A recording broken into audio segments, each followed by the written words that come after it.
He was a billionaire CEO, cold, calculated, untouchable. Until one rainy evening, behind a quiet tree, he saw her. A little girl crying alone, clutching a worn bracelet and whispering, "Mommy's not waking up, and I have no one." He almost walked away, but then, he saw the bracelet, the one he gave to someone, years ago. That moment shattered everything he thought he knew about his past, and his heart. Before we dive into this emotional story, tell me in the comments, where are you watching from, and what time is it right now? Alex Chen walked with the measured calm of a man who owned more than just companies. He owned silence, solitude, and the kind of success that made others step aside. His navy blue tailored suit shimmered subtly under the dappled light of Central Park's trees, pressed to perfection, just like the public image he wore like armor. To the world he was brilliance wrapped in authority, a CEO who conquered empires with spreadsheets and steel eyes. But today, he wasn't chasing markets or attending meetings. He was wandering without destination, a wealthy soul secretly starving for something deeper. Every step echoed with a hollow thud, each footfall a reminder of the emptiness that no promotion or property ever filled. The Sunday breeze kissed his face, light and indifferent, much like the crowds that once passed him by when he was just a boy with nothing in his pockets but hope. Laughter rang from the playground like music from another lifetime, a melody that didn't quite reach him anymore. He passed couples holding hands and children chasing bubbles, yet none of it stirred the stone he'd encased his heart in. Alex didn't believe in accidents, only timing, and yet, he couldn't explain why he'd taken this unfamiliar path today, deeper into the quiet, away from the scripted scenes of joy. Maybe he was searching, though he'd never admit it. Maybe he missed the warmth of something real. His mother's recent death had reopened a wound he thought long buried, one left festering in the corners of memory, untouched by time or therapy. He hadn't cried at her funeral, not out of strength, but numbness. Their relationship had been distant, tangled with misunderstanding, and he hated that her final goodbye had come in the form of a cold hospital bed and a nurse's call, not her voice. Now he walked like a man untethered, not to clear his mind, but to drown the noise that refused to fade. Wind stirred the leaves as if whispering secrets just out of reach. He passed a bench where an old couple smiled at him, but he couldn't return it. Emotions like that had become strangers, and he feared if he ever welcomed them back, they'd consume him. He clenched his jaw, adjusted his cufflinks, a nervous tick left over from boardroom wars. His phone buzzed in his pocket, but he didn't check it. For once, he wanted to be unreachable, even if it scared him. He glanced up at the sky, impossibly blue, and remembered how as a child, he used to name clouds with his mother, back before her smiles faded into silence. That memory struck him unexpectedly, and he slowed his pace, heart aching in a place he thought was sealed shut. The world admired him, envied him, even feared him, but no one knew the boy inside the suit who once begged for coins to buy medicine. That boy still lived inside him, curled up behind boardroom pride and a $1,000,000 grin. As he rounded a slow bend in the path, the air shifted, cooler, stiller, heavy with something unspoken. A cluster of tall trees formed a shadowed arch, and for reasons he couldn't name, his feet moved toward it. The sidewalk grew quieter here, fewer footsteps, less chatter, more space to breathe. Something about the stillness pulled at him like a whisper from his own soul. This wasn't his usual route, not the path worn by polished shoes and practiced walks, but something in his chest stirred, a flicker, maybe even a pulse. He loosened his tie and exhaled slowly, as if preparing for something he didn't know was coming. The wind curled around the base of the tree ahead, and just beyond the thick trunk, he noticed movement, small, uncertain. He slowed. It wasn't a squirrel or a jogger. No, this was different. He tilted his head, curious. A soft sound floated toward him, muffled by leaves and distance. Was that crying? His steps aimed cautious, careful not to intrude. Then he saw her, just barely, tucked behind the tree, knees hugged to her chest, golden hair tangled and quivering, her frame so small it almost vanished into the bark. His breath caught. She looked broken in a way that words couldn't describe, alone, fragile, crying not for attention, but because there was no one left to hear. Something ancient stirred in him, something before money, before titles, before the cold, a protective instinct he thought long gone. His hands dropped to his sides, his body rooted to the ground like the tree itself. She hadn't seen him yet. She was whispering something to herself, maybe a prayer, maybe a name. In that moment, all the boardrooms, the accolades, the private jets, none of it mattered. What mattered was her, that small girl behind the tree, and something inside him said, "Your life is about to change forever." Alex stood frozen, watching the small figure behind the tree, unsure why his chest suddenly felt heavier than the suit he wore.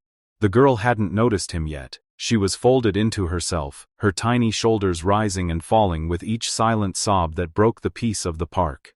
A part of him wanted to step back, pretend he hadn't seen her, let life keep moving as it always had, predictable, controlled, emotionless. But something in the way her fingers clutched that bracelet, that crumpled photograph, made it impossible to turn away. Her hair shimmered like sunlight in a storm, soft golden waves trembling with each breath she took. Slowly, as if afraid the moment would shatter, Alex stepped forward and knelt beside the tree. "Hey, are you okay?" he asked, his voice a gentle break in the silence. The girl didn't lift her head. Her only answer was a stifled sob that cracked in the middle, like a branch too weak to hold its weight. He could now see her face, barely peeking through her arms, flushed cheeks stained with tears, lips pressed tightly together as if she feared a single word would unleash a flood. He reached into his pocket and pulled out a clean handkerchief, offering it in silence. Now, still no response. She stared at the ground, like it was the only thing steady in her world. "I'm not here to scare you," he continued softly, unsure why his voice sounded so foreign, like a version of himself he hadn't used in years. "You just looked like you needed someone." Her fingers tightened around the bracelet, and the crinkled photograph slipped partially from her palm, revealing the faint edge of a face, blurred but hauntingly familiar. Alex's eyes darted to it, and his stomach twisted, but he looked away, not wanting to invade her space. "Did someone hurt you?" he asked carefully, each word chosen like a step through glass. She shook her head just once, no voice, just that single motion. "Are you lost?" Another small shake. Alex felt helpless, and it terrified him. He'd led boardrooms through billion-dollar mergers with ease, but now he couldn't even get a child to speak. Her silence screamed louder than any words could. "Is there someone I can call? A mom? A teacher?" That question seemed to break something. Her breath hitched, and she finally looked up. Her eyes, piercing blue and soaked in sadness, met his, and for a moment, neither of them moved. "He didn't come," she whispered, barely audible. Alex leaned in, unsure if he heard correctly. "Who didn't?" She glanced down again, fingers brushing the bracelet's worn edges. "The man in the picture. Mommy said. He promised. But he didn't come." Her voice cracked on the last word, and Alex felt something deep inside him unravel. "What's your name?" he asked, keeping his tone warm, steady. "Sophie," she replied after a long pause, and the name hit him like a memory he didn't know he had. "Sophie, I'm Alex," he said gently. "Do you want to tell me what happened?" She looked away again, pressing the bracelet against her chest like a shield. "Mommy's sick. She told me to wait here. Said he'd find me. But he did. Nut. He never came." The photograph now lay fully visible beside her. Alex picked it up slowly, respectfully, and turned it over. His breath caught. It was old, creased, but unmistakable. A much younger version of himself stood beside a woman he once knew, Elena, the one who disappeared from his life without a trace years ago. He stared at it, unable to move. Could this really be her child? His child? The idea felt impossible, and yet, Sophie's face held fragments he couldn't ignore. Her eyes, the way she spoke, even the curve of her nose, it was like staring into a reflection he'd never expected to see, but she didn't know. She was still speaking. She said the man in the picture would help. She said he was kind. Back then. Alex looked at her with a lump in his throat. Kind? Had he ever been that? Maybe once, long ago.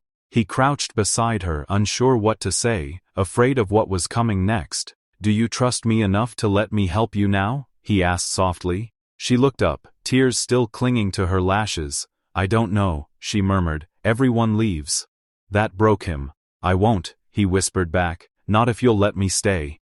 And for the first time, Sophie didn't flinch. She simply blinked at him and nodded, so slightly it was almost invisible. But for Alex, it was everything. She simply blinked at him and nodded, so slightly it was almost invisible. But for Alex, it was everything. In that brief flicker of trust, 1,000 walls inside him began to crack. He didn't push her, he simply stayed there, silent, letting the moment breathe. Sophie wiped at her eyes with the back of her hand, smearing tears across her cheek, but said nothing more. Her fingers still clung to the bracelet like it was the last piece of safety she had. "That bracelet," he finally said gently. "Where did you get it?" Sophie looked down, twirling it with trembling hands. "Mommy gave it to me last year," she whispered. She said it belonged to someone brave, someone she once loved. Her voice faltered, catching on a breath too heavy for her small chest. Alex studied the faded colors, each bead worn thin, the letters barely visible, but the pattern, he remembered it. He had made one just like it as a boy. For a girl with soft eyes and fire in her soul, for Elena, the memory hit like lightning, him sitting on a concrete stoop, threading string through cheap plastic, carving his name into a bead with a thumbtack.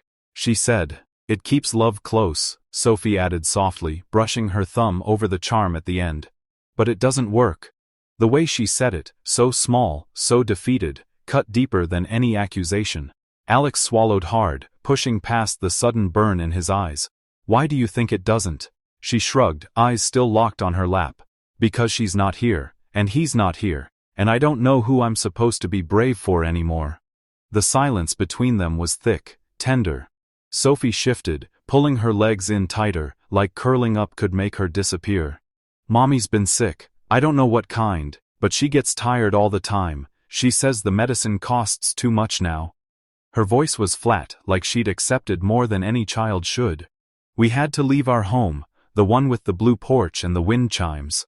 Alex imagined it, this little girl being ripped from her comfort, carrying boxes bigger than herself, watching her world shrink to fit inside bags. "Where are you staying now?" he asked quietly. "A woman lets us sleep in her basement sometimes," she replied, still not meeting his gaze. "But only for a little while. Mommy said we can't stay forever. People don't like to share." Alex looked away, heart pounding, ashamed of the luxury he'd once flaunted while children like Sophie vanished into corners of cities unnoticed. "Did your mom say why she asked you to wait here?" he asked. Sophie nodded slowly. "She said she found someone who might help. She showed me that picture, said, if anything happens, find him. He owes us nothing. But he once cared." Alex nearly stopped breathing. That voice, Elena's voice, sounded alive again in the girl's mouth. "And I waited," Sophie said. "I waited like Mommy said. I thought maybe he'd just know I was here." She glanced sideways at him. "But nobody came. I thought maybe she made it up. Maybe she just didn't want me to feel alone when she didn't finish the sentence. She didn't have to. The fear in her voice said enough. She thought her mother might be gone already. Alex leaned forward slightly, voice barely above a whisper. "And you didn't tell anyone?" Sophie shook her head. "Who would believe me? I don't have an address, I don't even have a phone, I just have this picture and this bracelet and a backpack with snacks that ran out yesterday." Alex clenched his jaw, rage rising, not at her, but at the world that allowed this, that a child had to sit behind a tree like a ghost, unseen, unheard, abandoned by systems that promised to protect. He reached out carefully, placing his hand near hers, not touching, offering. "You're not alone anymore," he said. "I can help. I want to help." Sophie looked at his hand, unsure. Trust wasn't something she gave easily, life had taught her that. But something in his eyes made her pause, something sad and warm and honest. "Are you the man in the picture?" she finally asked. The question cracked through him like thunder. He wanted to lie, say no, spare her the confusion, the flood of truth that could change everything. But his silence answered for him. Her eyes widened, not with joy, but fear. "Then why didn't you come before?" she asked, her voice barely holding together. Alex's lips parted, but no words came. "Because I didn't know, because I never knew you existed, because I was too busy becoming someone I didn't even recognize." "I'm sorry," he said instead. "I didn't know. If I had, I promise, Sophie, I would have come running. She stared at him for a long time, her expression unreadable, like her heart was trying to decide whether to forgive or flee. Then she did something unexpected. She too. Okay, his hand. Just for a second, just long enough for him to feel how cold and small it was. Okay, she whispered. But please, don't disappear too. Alex's breath froze in his throat as the sun filtered through the maple branches above them, casting dappled shadows on the crumpled photograph now trembling in Sophie's hand. His gaze locked onto it, sharp jawline, tousled black hair, those unmistakable blue eyes. It was him, undeniably, impossibly him, captured in a photo he didn't even remember taking. And beside him in the picture, arms wrapped around his younger frame, was a woman whose smile once lit the darkest days of his youth. The same woman whose memory haunted his silent nights, whose departure had carved an ache into him that no amount of wealth ever filled. He blinked rapidly, but the image didn't change. Sophie looked up, mistaking his silence for disapproval, and quickly clutched the photo to her chest like a fragile treasure. I'm sorry. I didn't mean to show it. I just thought maybe, she whispered, and the words died on her lips, crushed by hopelessness. Alex leaned back against the tree, his world spinning. The man she had waited for all day, the one who didn't want her either, was him. And yet he had no idea. His voice cracked, low and shaken. Where did you get that photo? Sophie hesitated, eyes scanning his face as if looking for something. Recognition, maybe kindness. Mommy gave it to me the day we had to leave our house. She said if I ever feel too lost, I should come here. She said he used to walk here when he was young, and maybe he'd find me. Her voice trembled on that last word, and Alex felt it slice deep. She had been sitting here, waiting, while he had been walking through the same park to escape memories she was begging to understand. Do you know his name? He asked cautiously. Alex? She said his name was Alex Chen, she whispered. No. Realizing she was speaking to him. Not realizing her entire life had just collided with its missing piece. His hands shook, his perfectly curated world, boardrooms, contracts, headlines, all blurred into irrelevance under the weight of one little girl's story. She said he was a dreamer once, Sophie continued softly, as if recalling a bedtime tale, but then he got rich and forgot how to love. Alex's chest tightened. Those words echoed truths he never admitted aloud. He had buried so much under the skyscrapers he built, never looking back, never daring to feel. And now, here sat the ghost of his past, alive, innocent, blue-eyed, and completely unaware of the storm unraveling inside him. Sophie spoke again, her voice barely above a breath. Mom said you were kind once. That you gave her the bracelet before you had to go. She opened her palm, revealing the fragile beads. Alex reached for it slowly, like touching it might shatter his entire existence. It was the same bracelet. He remembered threading it on a string in his mother's kitchen, giving it to the only girl who ever made him believe love could survive poverty. Her name came back to him like a whispered hymn. Claire, his first love, his everything. And now, her daughter. Their daughter? No. It couldn't be. Could it? He tried to speak, but words betrayed him. Sophie watched his struggle and suddenly looked unsure. You okay? She asked, tilting her head. Alex managed a nod, but it felt like lying. Inside he was unraveling. You said, your mom always smiled even when she was dying inside, he said slowly. What did you mean? Sophie looked away. She's sick. Really sick. But she never tells me how bad. She still packs my school bag, still braids my hair. She says I'm her sunshine, but... Her voice cracked. I hear her cry at night when she thinks I'm asleep. Alex clenched his jaw, rage and helplessness colliding. How could life be this cruel again? How could the world fail the same woman twice? Sophie stared at the ground, eyes wet. I came here because I thought, maybe if he saw me, he'd want to help her, or at least, say goodbye. The weight of her innocence crushed him. She wasn't asking for a father, she was asking for mercy. For someone, anyone, to save the only person who had ever loved her. Do you think he'll come? She asked, her voice a paper-thin whisper. Alex stared at her, her features, her eyes, that stubborn tilt of her chin. All mirrors of himself. He didn't know how to tell her the truth. that the man she was waiting for had already come, and didn't even know what he'd lost. The park around them faded into silence, the world holding its breath.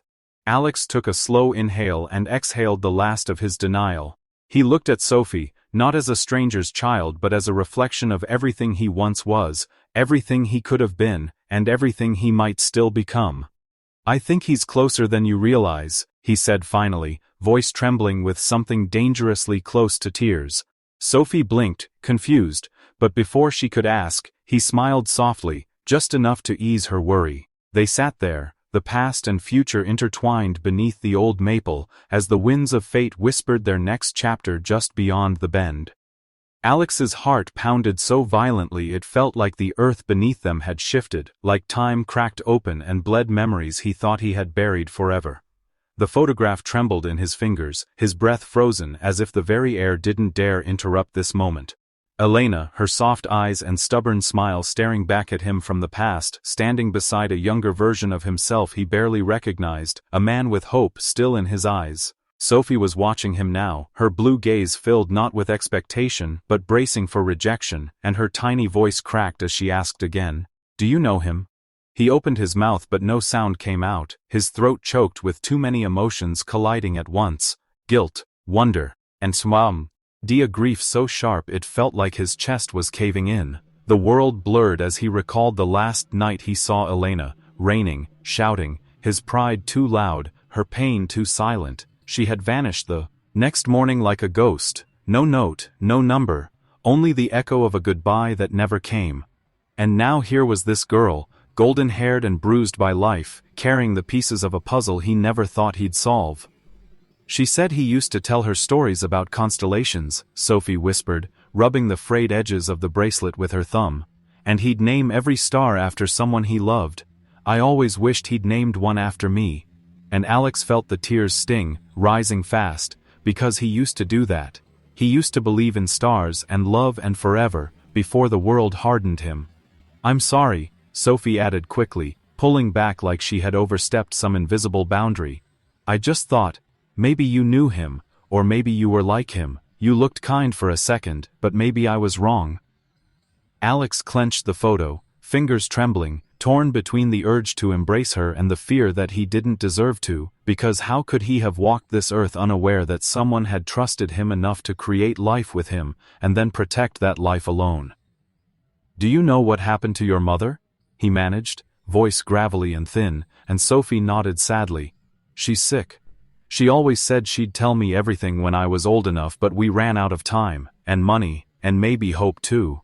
And her words struck him like lightning, ripping away every layer of success and ego he'd built around his broken core. He remembered Elena's quiet strength, her way of smiling even when the world crumbled around her. Sophie had that same ache in her voice, that same resilience stitched into her silence.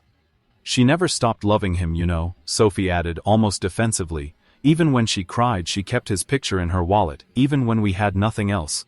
And Alex couldn't hold back the sob that escaped. It was raw, wounded, the sound of a man realizing he had been loved even when he didn't know it, that someone had waited, suffered, and raised a child in shadows while he chased power under empty lights. "If you don't want me to be yours, it's okay," Sophie whispered, standing slowly, dusting her knees as if preparing to walk away with dignity before the rejection hit. "I just wanted to see him once. I'll go now." And Alex stood too fast, breathless, panic seizing him like a drowning man. "Wait," he gasped. "Please, don't go." And his voice cracked into 100 pieces, shattering the walls he'd built over the years. She looked up, startled, and he knelt in front of her, eyes level with hers, voice barely audible as he said, "You asked if I knew him, Sophie, I am him." And in that instant, the sky above them seemed to pause, like the universe itself held its breath to witness the reunion it had delayed for too long. She blinked, confused, uncertain. "You?" And he nodded slowly, shame flooding him, regret pouring from every syllable. "I didn't know. God, I didn't know, but I know now, and if you'll let me, I want to be the man your mom said I was." Sophie stared at him like she was trying to see the truth in his eyes, the kind of truth that couldn't be spoken, only felt, and then slowly, hesitantly, she reached out and placed the bracelet in his palm, fingers trembling. She said he gave her this before she left, said he told her it meant forever. And Alex closed his hand around it like it was the most sacred thing he'd ever held, because now it was proof of love, of time, of a second chance not everyone got.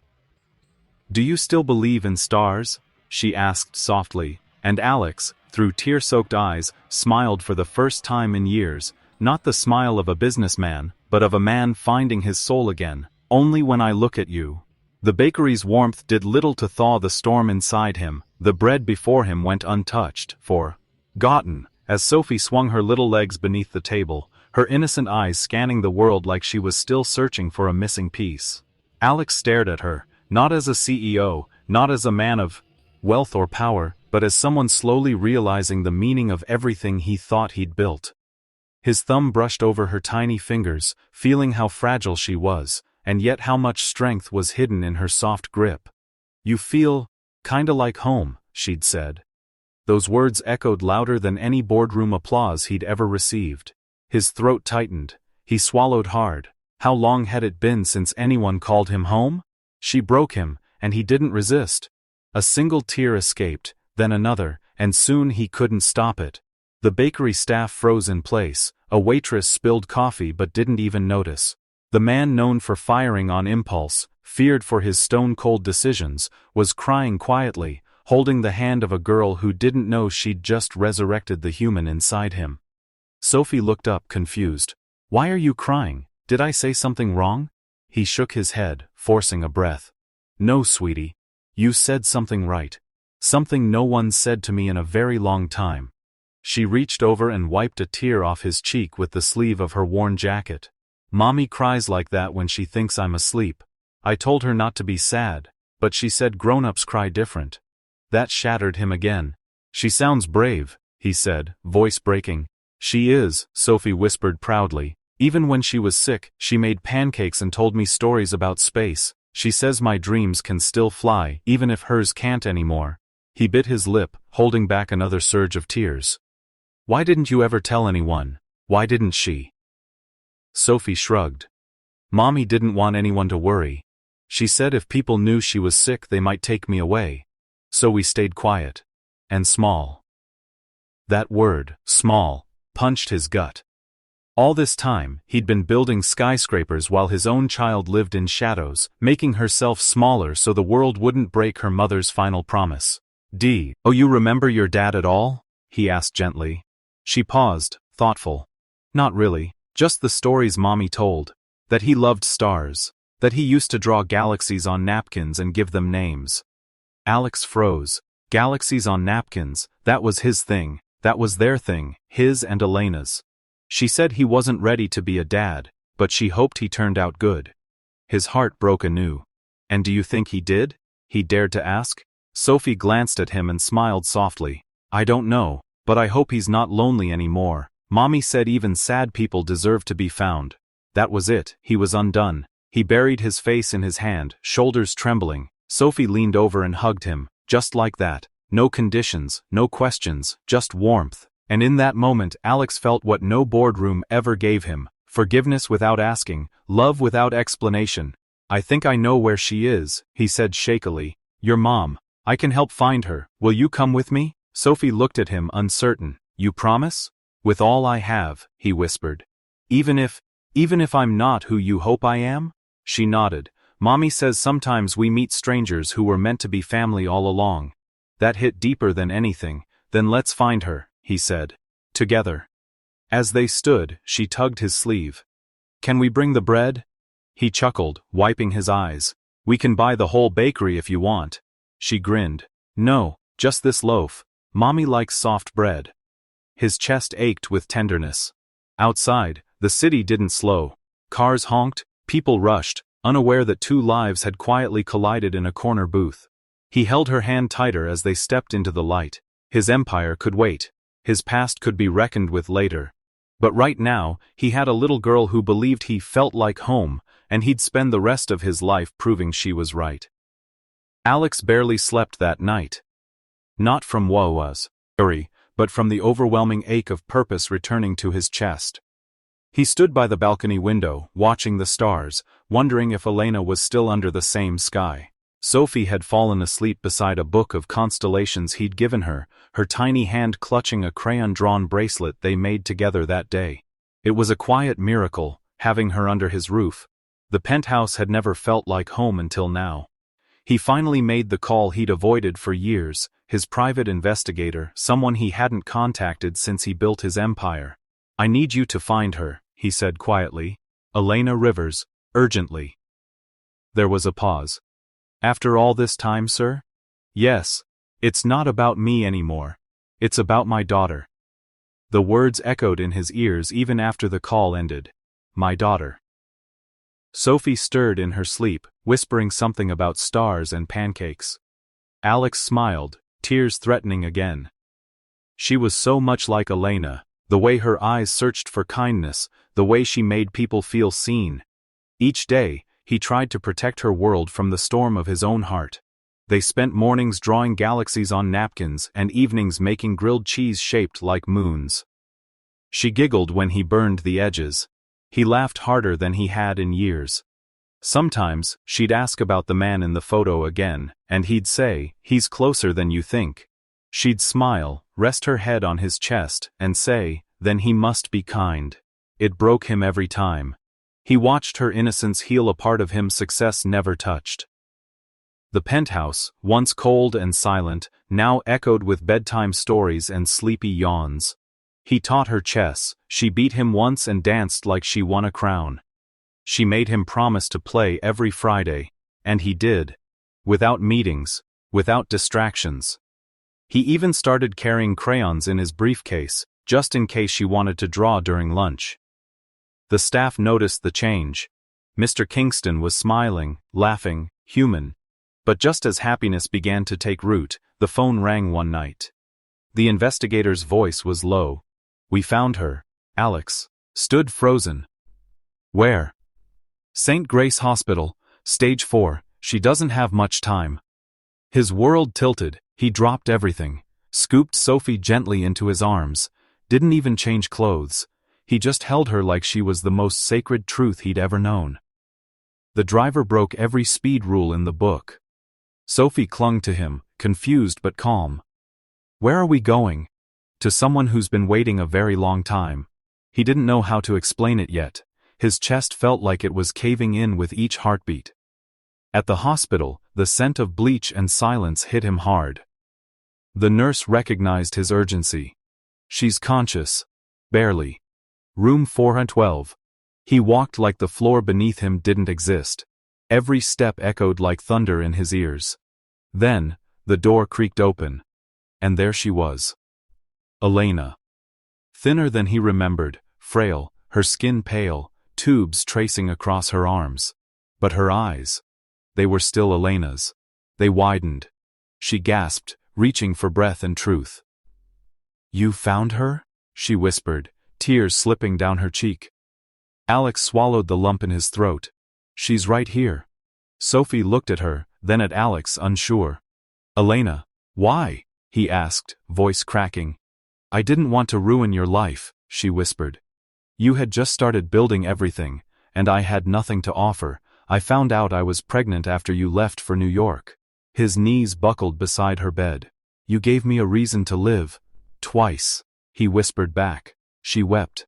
"I watched every article, saw you become this legend. I couldn't let you feel trapped by me." Sophie stepped forward slowly. "Elena?" Alex's voice broke. "She's our daughter." Elena smiled weakly. "She always felt like half of me belonged somewhere else." Sophie, trembling, reached for her mother's hand. "Mommy, he feels like home." Tears poured freely down Alex's face. "I missed everything," he choked. "Her first step, her first wati. Ord. I missed all of it." Elena nodded softly. "But you're here now." Silence settled like snowfall. The machines beeped. The past hung heavy in the room. But so did something else. Healing. Sophie leaned her head gently on Elena's shoulder. Alex took her other hand and kissed it. "I'm not leaving again," he said. Not from either of you." The nurse stepped out quietly, tears in her own eyes. The empire builder, the woman who bore his child, and the girl who made him whole again, sat under the same light. Not as strangers, but as a family finally found.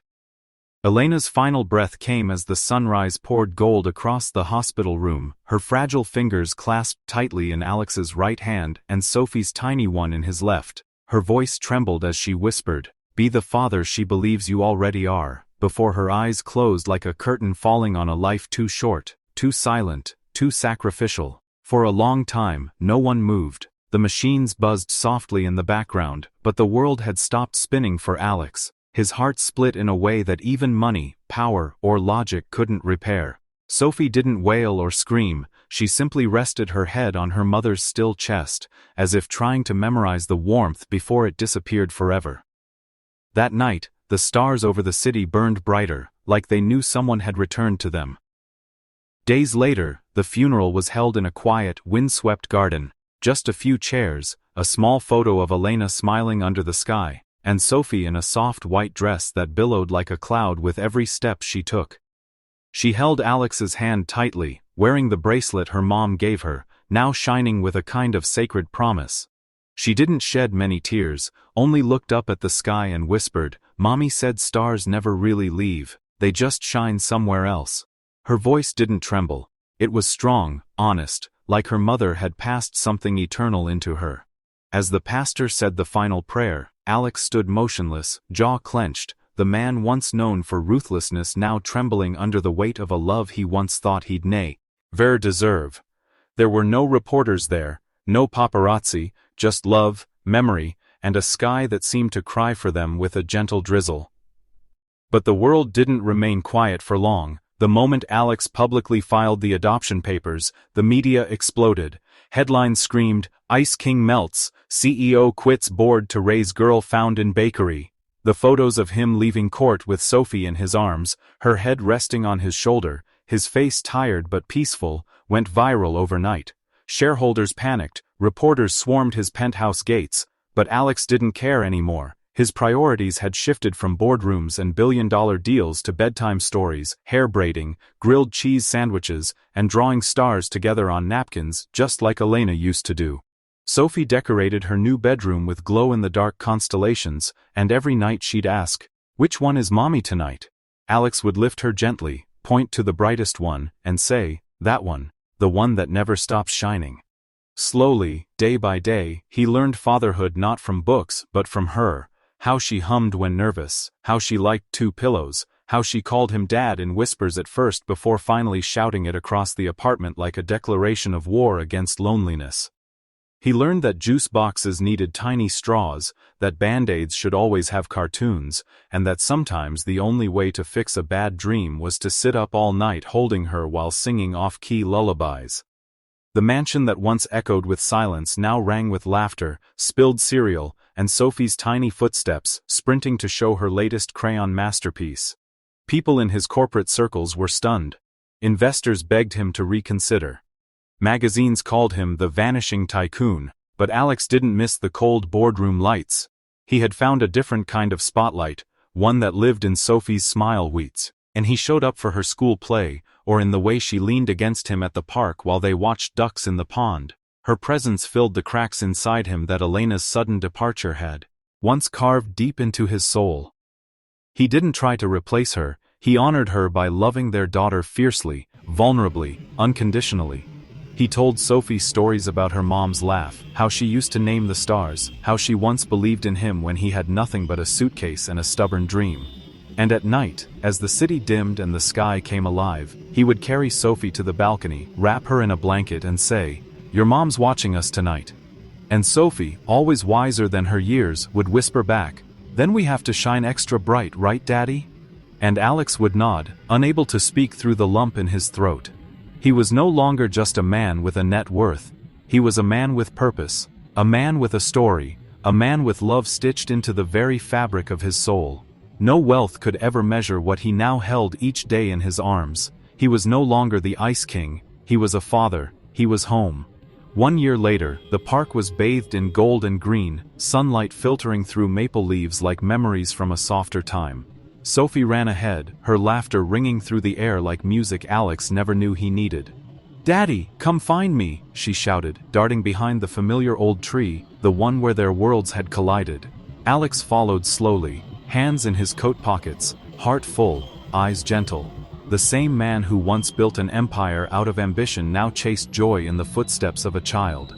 She peeked out from behind the tree, giggling, and ducked again. It wasn't fear that hid her this time, it was happiness. He crouched beside the trunk and said, "I wonder where Sophie could be." She squealed and jumped out, wrapping her arms around him. "Found me!" Alex laughed, falling back gently into the grass as she tackled him like a ray of sunshine. They lay under the tree, staring up at the sky together. "You remember this place?" he asked softly. She nodded. "This is where I was crying. And then you came." He turned to her, eyes misting. "No, sweetheart. This is where I was empty. Until you filled me." She smiled and held up her wrist. A new bracelet shimmered in the light, thin, gold, engraved with stars and two names, Sophie Elena. "It's beautiful," he whispered. "Just like you." She traced a finger over the engraving. "Mommy said stars never really leave, they just move to where they can watch better." Alex blinked back tears, holding her small hand. "Then she's watching us right now, right through that sunlight." Sophie sat up and placed a flower at the base of the tree. "I come here sometimes when you're working." I talked to her. He didn't speak, only watched her, amazed. She had her mother's grace and so much more. "What do you say to her?" he asked. Sophie stood, brushing off her dress. "I tell her thank you, for choosing you." Alex rose too, his legs stiff but his heart weightless. "She gave me a gift I never knew I needed," he said, brushing a leaf from her hair. "She gave me you." They took a picture together under the maple tree, her head on his chest, his arms wrapped around her, the sun pouring down like blessing. He kept that photo on his office desk, but more importantly, in his soul. As they began walking home, Sophie said, "Daddy, do you think Mommy would be proud of you?" He looked down, voice thick with emotion. "I hope so, sweetheart. I really hope so." As they crossed the park, a breeze carried the sound of distant laughter and the scent of blooming life. Sophie skipped beside him, twirling in her dress, new shoes tapping joy into the pavement. Alex paused and looked back at the tree. In that moment, it wasn't just bark and branches, it was a monument to fate, loss, healing, and rebirth. "This tree," Sophie whispered again, "was where I found my whole world."